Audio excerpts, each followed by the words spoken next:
Wine shop साठी licence कसा मिळतो? संपूर्ण माहिती मराठीत. तुमचं स्वतःचं वाईन शॉप सुरू करण्याचं स्वप्न आहे, पण लायसन्स कसा मिळवायचा, काय प्रक्रिया आहे हे काही कळत नाहीये? मग हे व्हिडिओ शेवटपर्यंत बघा. मी तुम्हाला अगदी सोप्या भाषेत सगळी माहिती देणार आहे. वाईन शॉपसाठी लायसन्स कोण देतो?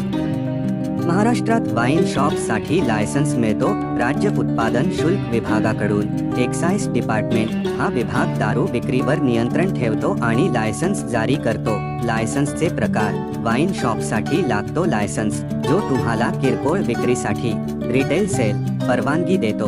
हा लायसन्स मिळवण्यासाठी तुम्हाला काही अटी आणि प्रक्रिया पूर्ण कराव्या लागतात. लायसन्स मिळवायची प्रक्रिया. 1. अर्ज करा taxi services MahaOnline go in या वेबसाईटवर. 2. आवश्यक कागदपत्र आधार कार्ड, दुकानाची जागा, फोटो, बँक स्टेटमेंट वगैरे. 3. अर्जाची छाननी होते आणि मग मंजुरी मिळते.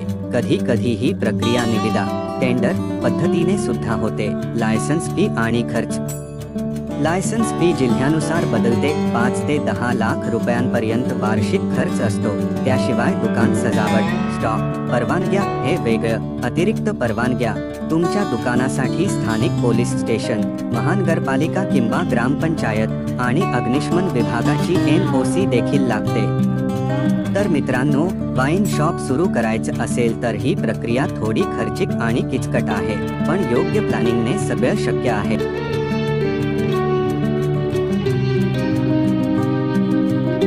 व्हिडिओ आवडला तर लाईक करा, शेअर करा आणि कॉमेंट करून सांगा तुम्हाला पुढचा व्हिडिओ कोणत्या विषयावर पाहायला आवडेल.